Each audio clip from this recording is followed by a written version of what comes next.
From the studios of NBC 12 and ABC 25, this is First Coast News at 11.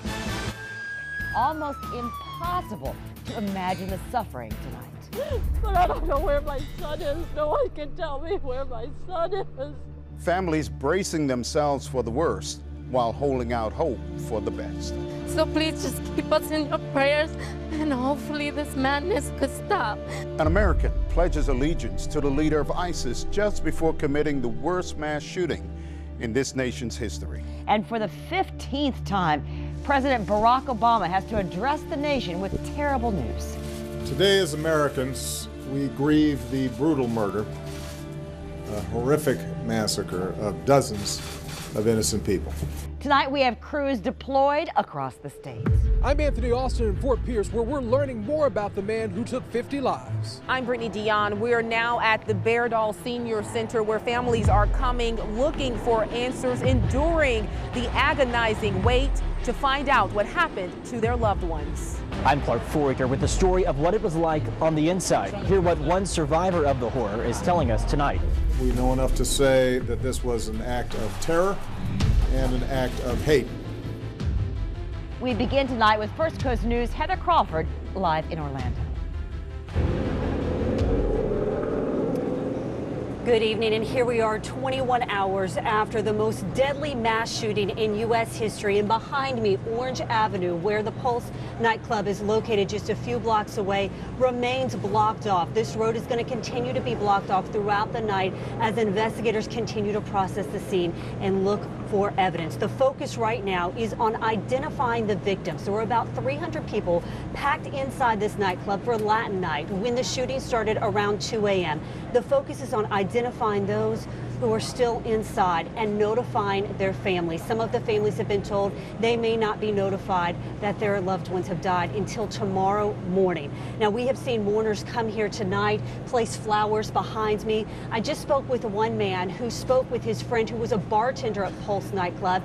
He survived. He was able to run for his life and make it out alive. He was shot 3 times, but told his friend he heard bullet after bullet after bullet. And it's scenes like that we are hearing, stories like that over and over again. But the message the folks here in Orlando are saying is that you can shake us, but you cannot break us. Jeannie, we're going to have a lot more here in downtown Orlando in just a minute, but we're going to send it back to you and Ken in the studio. A message of internal strength. Thank you so much, Heather. Tonight, the nation in shock after that deadly shooting spree at an Orlando nightclub. The numbers still alarming. 50 people dead in the deadliest mass shooting in this country's history. 50 dead, 53 others are hospitalized, with a majority of those in critical condition as the names of the victims are released one by one. This new reality is setting in for so many. Oh my God, people are getting shot, dude. Get out of here. Oh my God, dude. Cell phone video captures the non-stop gunfire at Pulse, a gay nightclub, around 2 this morning as dozens of police officers and SWAT teams respond. So here's what we know at this hour. The suspect has been identified as 29-year-old Omar Mateen. We've learned he called 911 just before the shootings, pledging his allegiance to ISIS. That terror group is claiming responsibility for the attack. The gunman killed in an exchange involving 11 police officers in Orlando. Governor Rick Scott placing Orange County under a state of emergency. Tonight we have live team coverage. Our crews are covering areas from Jacksonville to Orlando, talking with family members of victims and people who are inside the nightclub. They can show us also how the communities are responding to this tragedy. But we begin our coverage going back now to Heather Crawford live near the shooting location. And Jeannie, I spoke with a man just a few minutes ago named Trenton. He was supposed to go to the Pulse nightclub with a friend last night, but at the last minute got called to work, so he was not there. He is so grateful to be alive and keeps thinking it could have been him. He could have been one of the victims. Many of his friends were inside the Pulse nightclub when this massacre started, and tonight he still does not know if some of them made it out alive. Listen to how he described what it was like early this morning. We just kept calling and text messaging and following up with Facebook, just trying to find out who had made it out and who was still inside. And there were people texting us from inside saying, we're here, please tell the police that we're in the dressing room, please tell the police we're stuck in the bathroom. And it was just, you don't know where to go. there's nothing you can do but sit and wait and pray. And he told me that Pulse was a place for him to go, a place for him to relax, a place he felt safe. And that safety has just been shattered in light of this horrific massacre. Clark Foraker joins us now here just a few blocks away from the Pulse nightclub. And Clark, you spoke to someone who was inside the nightclub when this all began to unfold. A lot of people saying it happened so fast. And in fact, this morning there was a Pulse nightclub posted a tweet telling everyone basically to run. And the one man I talked to said that's exactly what he did. The first 2 shots, it was like a pump, pump. Instead of looking for words, the rounds started coming like it wouldn't stop, and that's when everybody realized it's happening right now. Carlos Rosario just described what happened. I realized I'm okay, I got out okay, I want to just help anybody that I can. He helped 2 victims, both in their 20s, both bloody, both with gunshot wounds. She passed out and she came in my arms and she was just going like this, and on her whole arm here she had already a shirt tied and it had multiple gunshot wounds on her arm. And all she was just asking is I want to speak to my mom. Shock. A sharing of the worst kind of stories happened here. Right today, what we're really going to have to be mitigating is shock. I cannot believe this happened. A spot in Orlando where the LGBT community comes together. They come here because they don't know what to do and they want to connect, and they want to be able to know that they're okay and that our community is okay. The Bible says that we should bear other people's burdens. Community. Pray for them. If there's a word, that's the one people are trying to use. As big as Orlando is, it's all about acting like a small community. A church service just 1 block from Pulse nightclub is not looking at the damage, but toward each other. It's family. Be together with the people that you know and love. You can be strong and go on. So how to do that? The center, that's the LGBT center here in Orlando. They say they have counselors on site already. They'll have many more throughout the week. In fact, they got a text this morning from a counselor in Canada who said, what do you need? I'll get on a plane right now and head down there. They are all over the city and ready to handle whatever needs this community has for them. And we really have seen a tremendous outpouring of support from people all over the world coming here today to offer their help, to offer any kind of support they can have, any way to help the massive law enforcement presence who is still here on the scene actively investigating. Clark, thank you very much. And we are slowly beginning to learn the names of those victims who lost their lives in this tragedy. Here's a look at some of the names that have been released publicly. 7 names are on the list right now, and we, of course, will keep you updated throughout the night on air and on our website, firstcoastnews.com, as we continue to learn more of the victims who perished in this tragedy. Continuing our team coverage now is Brittany Dion. She is live tonight at a senior center where families are coming, trying to get answers. And I know, Brittany, you have spoken to a lot of heartbroken families today, a lot of families who just want to know, are their loved ones still alive? That's correct, Heather, and that agonizing wait continues for the families who have not gotten word if their loved ones are okay. Now, I just spoke to a woman whom we've been following throughout the day. She says that she is searching for her cousin. She is yet to hear if he's okay. She says he just moved to Orlando from Puerto Rico a few short months ago. Screams, tears, overwhelming pain. Several hours after the nation's deadliest mass shooting at Pulse nightclub in Orlando, some families learn the status of their missing loved ones. Others wait in limbo. I called every hospital in Florida, and they can't tell me anything. Maria Orcho is searching for her cousin, 33-year-old Martin Torres. I just want to see him. I just want to hear that he's okay and that he's alive. Orocho says Torres just moved to Orlando from Puerto Rico. He and his boyfriend Michael Morales, seen in this picture in the white shirt, were inside the LGBT-friendly club when the shooting happened. Morales survived after being shot in both legs, according to the Torres family. He's gonna need more surgeries and he's in pain. Martin Torres, like so many others, has yet to be accounted for. He's amazing. He's just amazing. There's no other word to describe him. And if he's gone, my mom and me, we're gonna be devastated. Now, right now, the plan is for families to meet back here at the Beardall Senior Center tomorrow morning for updates. We're live in Orlando. Brittany Dion, First Coast News. Brittany, thank you. And our hearts and thoughts and prayers really go out to all of those families impacted by what happened here today.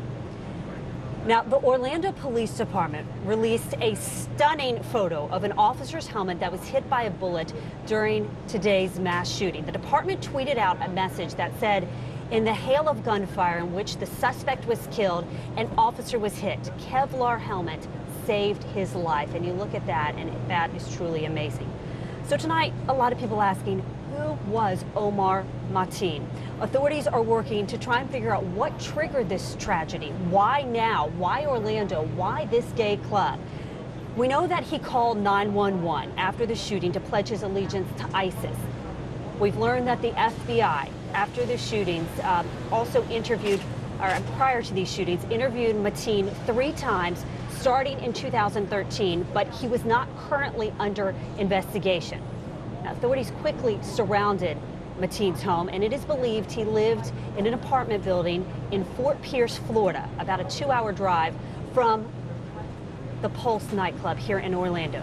So we wanted to learn more about this gunman's background. And First Coast News' Anthony Austin continues our team coverage now, delving deeper into who this suspect was. Omar Mateen has been coming to this mosque in Fort Pierce about 3 to 4 times a week for prayer. We're told he's been coming to this mosque since he was a child. Now, prayers were offered here today for the victims in the Orlando shooting. The imam says Mateen was quiet and rarely spoke to anyone. He says his religion does not promote violence. We do know that Mateen had active security officer and firearm licenses, according to Florida records, and his family said he worked in security. Investigators say the FBI was looking into Mateen 3 years ago because of a statement he had made about radical Islamic propaganda. Law enforcement officials say Mateen swore allegiance to the leader of ISIS on a 911 phone call shortly before the shooting. The imam at the mosque in Fort Pierce says that is not something that was taught here. It might be some psychological problem or some anger or some interaction with somebody, because if this is his mosque, so we never promoted any kind of extremism, or he might be radicalized by the internet. I also spoke with neighbors of Mateen here in Fort Pierce today. They say they did not know him, they never saw him, and they're just shocked and surprised that something like this would happen in their community. Local law enforcement and the FBI are here investigating. They say if you have any information on Mateen, to give them a call. Reporting in Fort Pierce, I'm Anthony Austin, First Coast News. And investigators continue to come and go from the crime scene here. And coming up in just a few minutes, we're going to talk about what is taking place right now and what's happening inside that nightclub with our crime analyst, Mark Bachman. That is the latest from Orlando. Jeannie and Ken will send it back into you. Thanks, Heather. New tonight, the ex-wife of the gunman is calling him, quote, disturbed. Married for 4 months before filing for divorce, she calls him violent. She calls him physically abusive toward her. I was devastated, shocked, started shaking and crying because more than anything, I was so deeply hurt and heartbroken for the people that lost their loved ones, the families that are now suffering, the people that are wounded, that are healing. Now, she says she has not communicated with Mateen in about 8 years. President Obama ordered flags lowered to half-staff following the massacre. Then, for the 15th time during his presidency, the president addressed the nation following a mass shooting. This is a sobering reminder that attacks on any American, regardless of race, ethnicity, religion, or sexual orientation, is an attack on all of us and on the fundamental values of equality and dignity that define us as a country. Coming up, how Jacksonville is responding to this tragedy. Up next, how hundreds are honoring the victims. Plus, our crime analyst, Mark Bachman, weighs in on the details behind the massacre today. First Coast News coverage of the shootings in Orlando will continue.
So we did take out that stop from the organizer, correct? No, he's in. Oh, he is? Mic check 1 2 3 4 5 6 7 8 9 10. Mic check 1 2 3 4 5 6 7 8 9 10.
You're watching First Coast News coverage of the shootings in Orlando.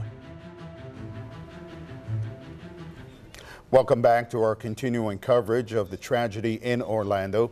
Tonight, Jacksonville held its own candlelight vigil to honor the victims. First Coast News' Jessica Clark joins us live from Memorial Park, where it took place. So many people were out here for the vigil tonight, but in that crowd, two men who were planning to go to the Pulse nightclub last night. It's just not right. Yes, that's right. That's right. Mike Worth of Jacksonville and his husband. All of us are free. They attended a vigil in the River City Sunday evening. We've got to do this all together. We had planned to go to Pulse last night. But just Friday night, while visiting friends and family in Orlando, they made a life-changing decision. Got back after dinner and just kind of decided that we didn't really feel like going out, so we ended up staying in. In the morning, they heard the news. One of our friends who's a bartender there is okay. Another friend made it out crawling on his hands and knees with two other people. We gather here with heavy hearts. And then the realization set in. We were going to be there last night. That could be us. This will bring us together. They joined hundreds at Memorial Park who gathered to remember those killed and hurt in Orlando's mass shooting at an LGBT nightclub. Eric Ivan Ortiz Rivera. And names of those who were killed were read aloud. Peter Gonzalez Cruz. The news of the shooting rocked James Eddy with the Jacksonville Coalition for Equality. Literally, I was sitting home crying, and I'm not a crier. But when something hits this close to home, and you know, and I know our community here know lots of people in Orlando. So he organized the vigil, full of speakers from different faiths, and the people that make Jacksonville diverse gathered to remember the people of Orlando. We shall overcome. And these men, grateful for the opportunity to simply be alive and at home. We could be doing a whole different thing today than what we're doing. You know, so thankful, so thankful that we're here.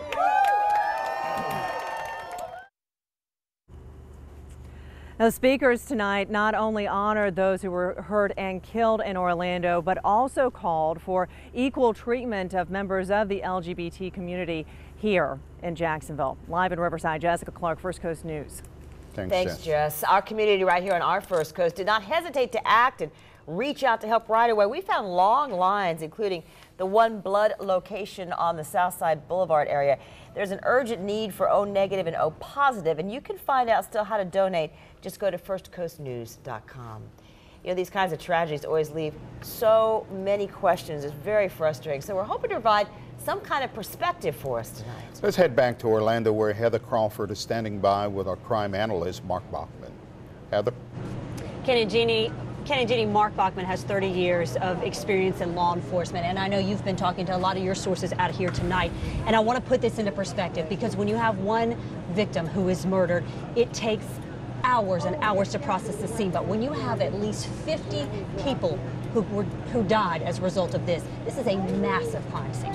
It is. The enormity of it is just unbelievable. I mean, it's 50 people lost their lives, 50 plus more have been injured or shot badly, hospitalized.